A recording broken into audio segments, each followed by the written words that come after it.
How you doing, dear friends? Have we got a show for you? Yes, it's the longhorn animal. For those who don't know, it's an animal twin cat with beast outdrives, real long, sticking out back there. Yes, indeed. We got some glassy water.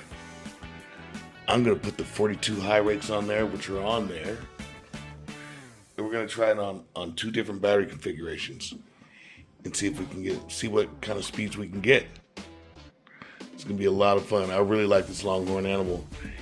It's got a stock animal setup, 2200 kV motors, 200 MPSCs, OPS 01L CT digital servo, Quasar talking GPS radio. Yep, we are ready to have some fun with this thing, and we'll be really delighted if you'd come along with us. Would you like to come along? Let's do the damn thing. Check it out, fellas. Longhorn animal. We got the 42 millimeter stainless high rakes on there. I'm about to see what kind of speed I can get on it. It should be around 91, 92, between 90 and 92. The water's half decent, so I don't want to talk too long. Let's get out there and see what it'll do right now. 9 miles per hour. Receiver battery 5.9 volts.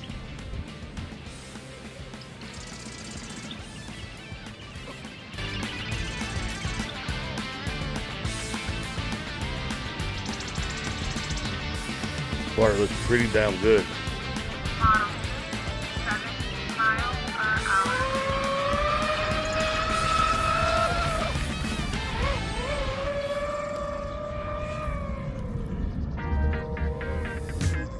The battery's choked up on me for a sec. That was weird. External battery 51.2 volt.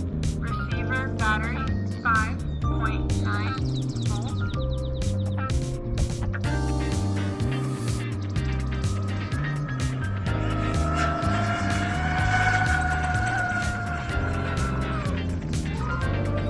Yeah, we're getting some battery choke.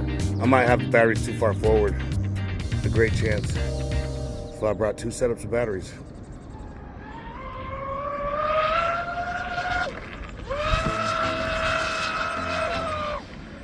Yeah, battery choke.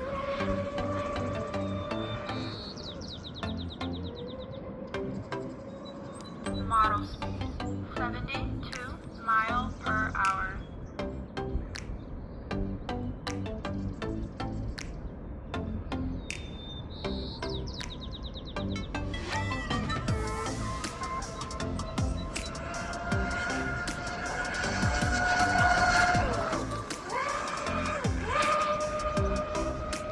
Receiver battery 5.9 volt.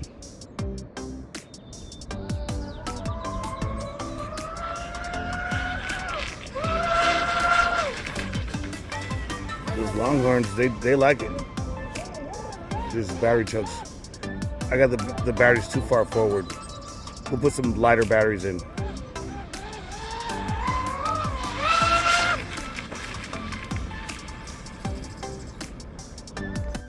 I bet you anything if I pull these big ass batteries back some, it'll like the setup. Well, even with the battery sneeze, it hit 96. It should do a little better than that though. It should be doing like 106. Those batteries are heavy. Plus when you extend the outdrives back like that, it changes things. It gives it more downforce to the front of the nose. And the more the boat's forced down in the water, naturally, the more drag it's going to have and less speed it's going to have. So now we're going to change the setup as far as batteries and go for what we know. That did create a bit of heat, having everything in those big ass batteries and that whole situation. But like I said, we're going to change it up. But 96 with the longhorn. Let's see 100 miles an hour. With the longhorn animal. Let's get it. Well, the water done roughed up on me a little bit, sweet darling, but we still gonna go for it. Okay. Let's see what it does. Let's see at the very least how the boat acts. See if it holds. See this, see that. See how the Longhorns act. See what kind of speed we can get. I'm gonna reset the timer. Let's get while we still have any water at all. All right, now the water got a little more than fuzzy, but I think towards the end of the course over there, I'll be able to open her out. Let's see what's up. 11 miles per hour. Yep, I'll be able to open her out at the end.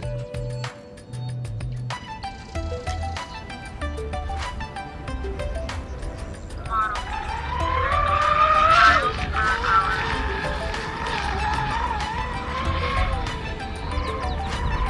Now I'm gonna be cool till I get all the way here to the end, out here. Actually, it's pretty glassy down there.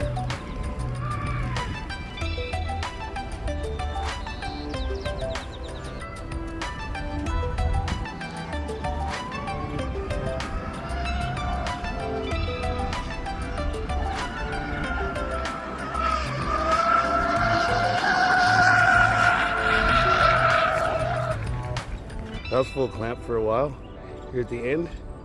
It felt good. The boat held very stable. Receiver battery 5. Yeah, that was a little bit of floor right there.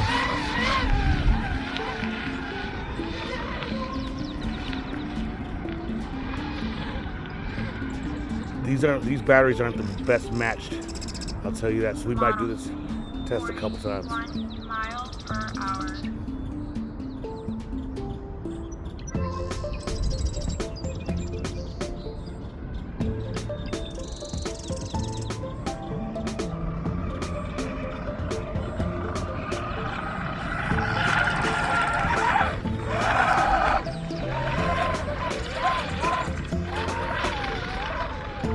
Sounds like I'm getting some cable whip. Let's bring it in. I might have lost some lube off the cable.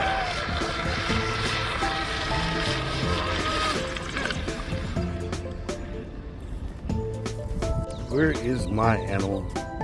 Oh, there she is. Come on in. Cable whip it on.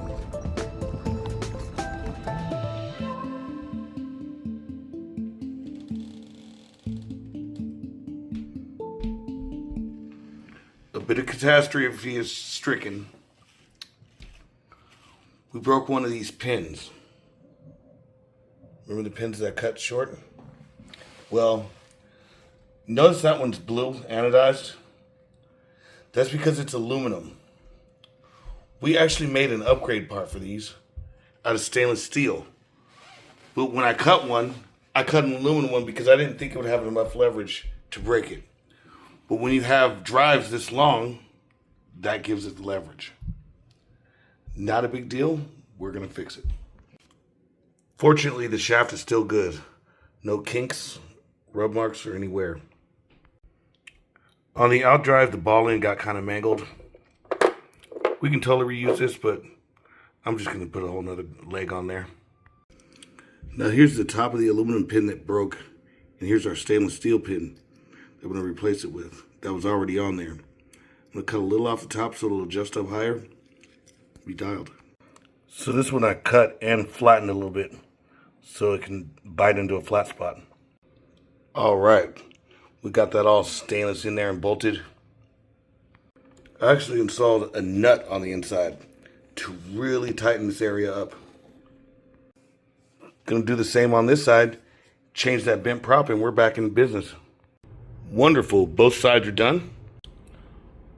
All right, now, I got this thing all put back together, solidly reinforced. I gotta replace that one prop, but that's not a big deal. I've got a nicer pair of 42 high rakes about to go on. And what I discovered when I was replacing that leg, this particular pair right here is actually longer than my other beast drives. I don't know why, but it is, which is really cool because that means I have another size smaller just between this and an animal to go down to. Just to continue having fun doing this testing with you guys, because I do enjoy doing this testing with you guys. Yeah, there's nothing like creating just really great RTR boats. Boats that you can just take out, enjoy, and go super fast, over 100 miles an hour, run after run, and know exactly what you're going to get.